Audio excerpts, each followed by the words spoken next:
Hello everyone. सारे historians में जो सबसे ज़्यादा इम्पॉर्टेंट हिस्टोरियन है वो कल्हन है। एग्ज़ाम के पर्सपेक्टिव से सबसे ज़्यादा इनके बारे में ही पूछा जाता है, तो ये इनको तो बिल्कुल भी स्किप मत करिएगा। सबसे पहले हम इनकी अर्ली लाइफ के बारे में देखेंगे, इनकी अर्ली लाइफ कैसी थी। तो कल्हन जो थे वो 12th सेंचुरी के एक पोएट और हिस्टोरियन थे। 12th सेंचुरी जो है आपका 1101 से 1200 जो ईयर है इसके बीच के थे। बहुत पुराने ये हिस्टोरियन हैं, तो इनका बर्थ डेट कंफर्म नहीं है कि कौन सी डेट है एग्जैक्टली, बट 12th सेंचुरी आप याद रखिए। इनको इंडिया का पहला ट्रू हिस्टोरियन माना जाता है। इनकी जो सबसे फेमस बुक है वो है राज तरंगिनी। राज तरंगिनी का मतलब होता है, राजा का मतलब होता है किंग, और तरंगिनी का मतलब वेव्स होता है, बेसिकली रिवर ऑफ किंग्स। इसका मतलब क्या है? इसका मतलब है कि कौन सी डायनेस्टी पहले आई, उसके बाद कौन सी डायनेस्टी आई, उसके बाद कौन सी डायनेस्टी आई। तो बेसिकली इन्होंने इस बुक में ये बताया है कि पॉलिटिक्स या पॉलिटिकल पावर जो थी उस ज़माने में वो कैसा था। एंड इस बुक में उन्होंने सिर्फ कश्मीर की ही बात की है। ये कश्मीर के पॉलिटिक्स के ऊपर ये बुक है, क्योंकि ये एक कश्मीरी हिस्टोरियन थे। इसके बारे में हम अभी डिटेल में देखेंगे थोड़ी देर में आगे। इसके बाद आते हैं हम बर्थ एंड बैकग्राउंड पे। तो बर्थ मैंने बताया आपको कि 12th सेंचुरी में कश्मीर में इनका जन्म हुआ था। इनके जो फादर थे चंपक, वो भी रॉयल पैलेस से और कोर्ट से कनेक्टेड थे। ये बेसिकली जो आपके किंग हर्ष थे लाहौर डायनेस्टी के, उनके ये द्वारपति थे। द्वारपति का मतलब आपको पता होगा गेट ऑफिसर, ठीक है।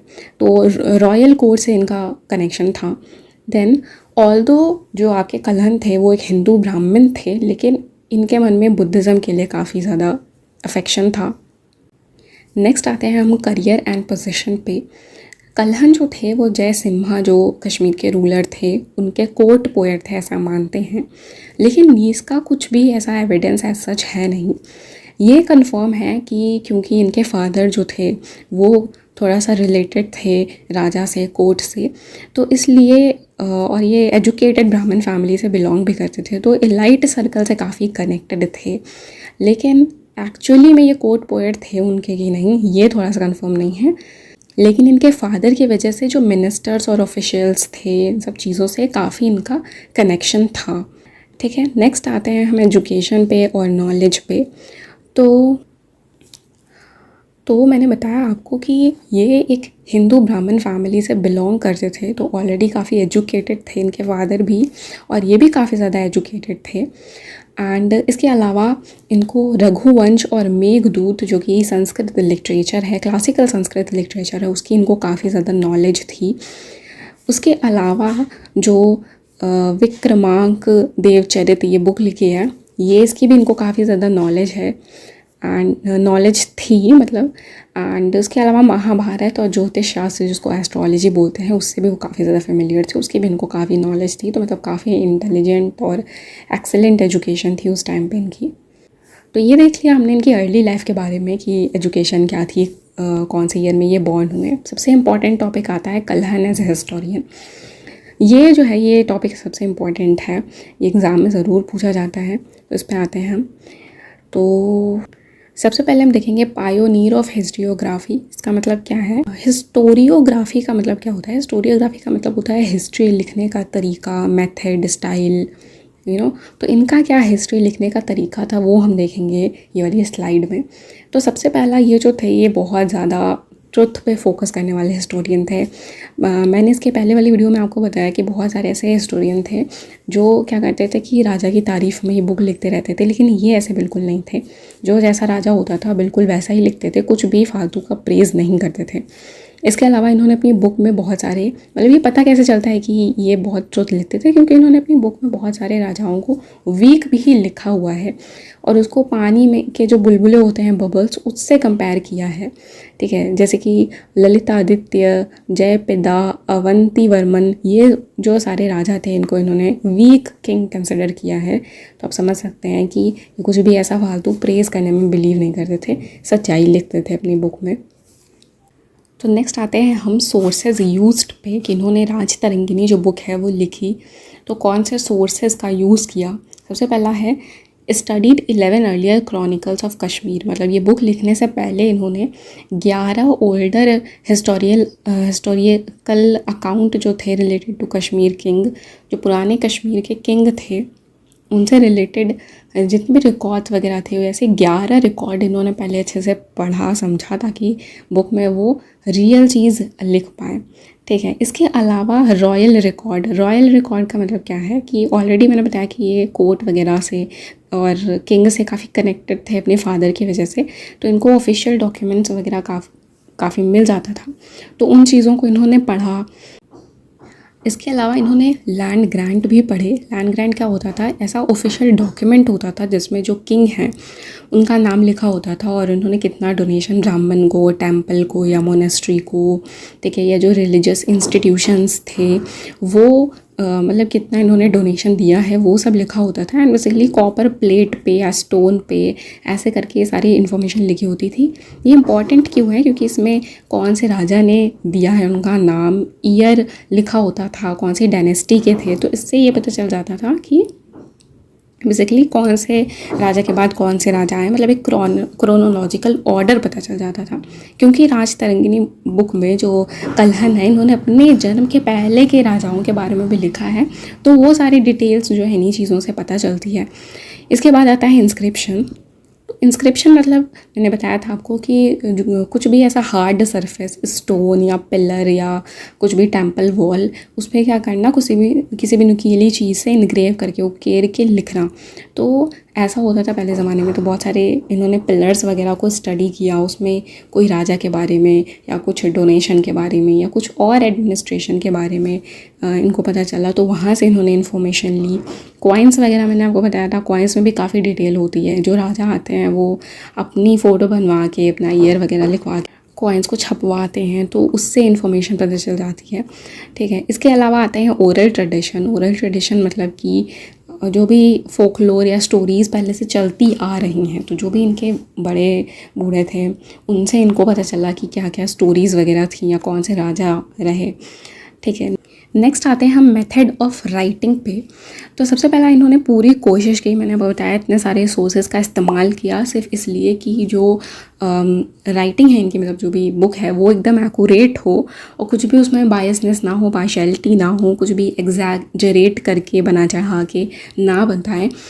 तो सबसे पहले हम देखते हैं कि जो बुक आपकी है राज तरंगिनी, उसका जो अर्ली पार्ट है वो थोड़ा मिथ पे बेस्ड है और थोड़ा ट्रेडिशंस पे बेस्ड है। इसका मतलब क्या है कि पहले के टाइम पे, मतलब कल्हन के जन्म से पहले के टाइम पे जो भी स्टोरीज़ थी, जो भी मिथ थे, जो भी कहावतें थीं, ये सब उन्होंने कोशिश करी है डालने की। और फिर धीरे धीरे जैसे बुक आगे बढ़ती है वैसे ही उन्होंने एकदम फैक्चुअल इन्फॉर्मेशन, डेटा जो है वो लिखा है। तो एक तरीके से ग्रेजुअल शिफ्ट देखने को मिलता है मिथ से एक्यूरेट हिस्ट्री की तरफ।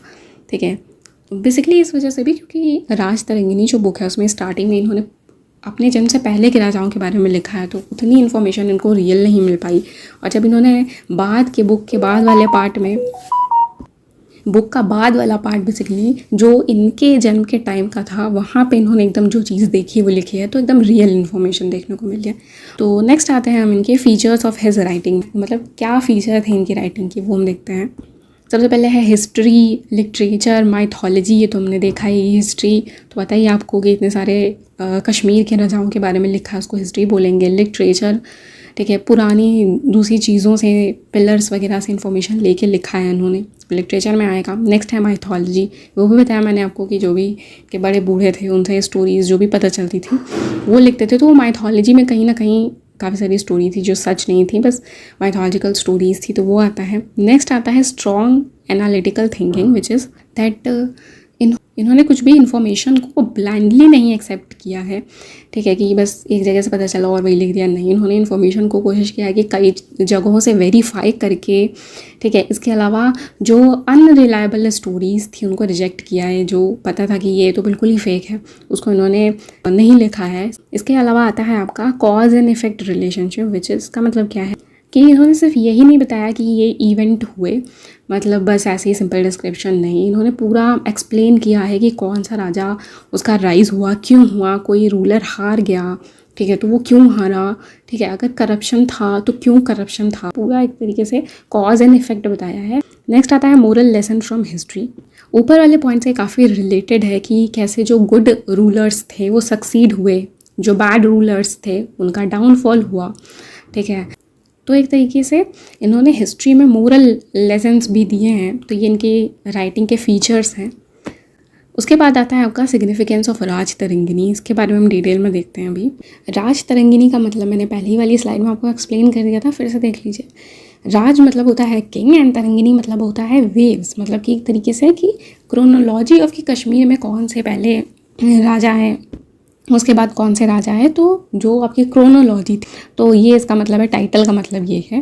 राज तरंगिनी में क्या क्या कवर किया है, तो किंग गोनंद से जय सिम्हा तक का टाइम पीरियड जो है वो कवर किया गया है। जो रूलर्स का क्रोनोलॉजिकल ऑर्डर था कि कौन से रूलर थे, फिर उसके बाद कौन से रूलर आए ये, और साथ में ही उन रूलर के टाइम पीरियड में कौन कौन से इवेंट हुए हैं, कुछ वॉर हुआ है या कुछ भी हुआ है, तो उसके बारे में डिटेल डिस्क्रिप्शन इस बुक में है, ठीक है। इसके अलावा वही लिखा है कि not just genealogy, connected history, ये पूरा इन्होंने कनेक्ट करके कि ये राजा हारे क्यों हारे, फिर वो जीते क्यों जीते, तो एकदम डिटेल में है लिखा, तो ये है। नेक्स्ट आता है रिटन इन 7/8/26 वर्सेस 8 तरंग वेव्स। इसका मतलब क्या है, इसका मतलब ये है कि ये जो बुक है पूरी ये 8 सेक्शंस में डिवाइडेड है। तो ये हो गया सिग्निफिकेंस। नेक्स्ट आते हैं हम स्ट्रेंथ पे। कल्हन जो थे उन्होंने अपना गोल क्लियरली स्टेट किया है कि उनको हिस्ट्री एकदम ट्रुथफुली लिखना था, without any partiality, without any बायस, बिना किसी राजा की तारीफ़ करे, फालतू नहीं, जो है सच वो बिल्कुल लिखते थे। इन्होंने ये बोला भी था कि जो हिस्टोरियन है उनको एक जज की तरीके होना चाहिए, ना कि फ्लैटरर की बस तारीफ़ लिख रहे हैं, ऐसा नहीं होना चाहिए, ठीक है। और ये चीज़ दिखाती है उनकी हिस्टोरिकल कॉन्शियसनेस को दिखाता है। नेक्स्ट आता है कि Kalhana adopted a semi scientific and critical method. इसका मतलब क्या है, इसका मतलब ये है कि ये मल्टीपल सोर्सेज से फैक्ट को वेरीफाई करके फिर लिखते थे। एंड इसके अलावा ये जो है, जो भी गुड रूलर थे उनको प्रेज़ करते थे, जो भी करप्ट या वीक रूलर थे उनको क्रिटिसाइज़ करते थे। बहुत ज़्यादा एक्सेसिव क्या बोलते हैं उसको, एग्जैजरेशन, ऐसा नहीं बना चढ़ा के बोलते थे। तो इस वजह से बोला गया है कि काफ़ी ज़्यादा क्रिटिकल और साइंटिफिक मेथड का इस्तेमाल किया है इन्होंने। नेक्स्ट आता है लिमिटेशन की। क्या लिमिटेशन थी इनकी राइटिंग की, बहुत सारे माइथोलॉजिकल एलिमेंट भी देखने को मिलते हैं इनकी राइटिंग में। माइथोलॉजिकल एलिमेंट वो होता है कि कुछ चीज़ें या कुछ ऐसी कहानियाँ जो सच नहीं हैं, ठीक है। इसके अलावा डेट या क्रोनोलॉजी में कहीं थोड़ी बहुत गलती हो ही सकती है। इसके अलावा जो बुक का स्टार्टिंग वाला पार्ट है वो ज़्यादा मिथ और इन चीज़ों से भरा हुआ है, जिस पे मतलब जो ओरल ट्रेडिशन से लिया गया था, तो वो कंफर्म नहीं है कि ये चीज़ सच होगी या नहीं होगी। जो बाद वाला पार्ट है वो काफ़ी एक्यूरेट है। इसके अलावा रीजनल बायस देखने को मिल रहा है, क्योंकि उन्होंने सिर्फ कश्मीर पे ही फोकस किया है। नेक्स्ट आता है स्कॉलरली व्यूज़। ये वाली स्लाइड में हम देखेंगे कि बहुत सारे जो अभी नए हिस्टोरियंस थे, प्रोफेसर थे, इनका राज तरंगिनी के और कल्हन के ऊपर क्या ओपिनियन है, उनकी बुक के ऊपर क्या ओपिनियन है। तो सबसे पहले आता है प्रोफेसर सोमनाथ वाखलू। ये एक मॉडर्न हिस्टोरियन है, स्कॉलर हैं, ठीक। और इन्होंने बोला कि जो राज तरंगिनी है वो एक ब्लेंड है माइथोलॉजिकल स्टोरीज़ का भी और थोड़े रियल हिस्टोरिकल फैक्ट भी हैं, तो दोनों का एक ब्लेंड देखने को मिला है। नेक्स्ट जो आपके हिस्टोरियन हैं वो हैं डॉक्टर सुनील चंद्र रे। इन्होंने ये बुक लिखी है early history and culture of Kashmir. And इसके अलावा इन्होंने भी जो है कल्हन की तारीफ़ ही करी है, उनके जो लिटरेरी एक्सेलेंस की तारीफ़ करी है, मतलब जो उन्होंने ब्यूटीफुली पोएटिक वे में पूरा लिखा है वो उसकी तारीफ़ करी है। सो यार that is it for today. Thank you so much for watching.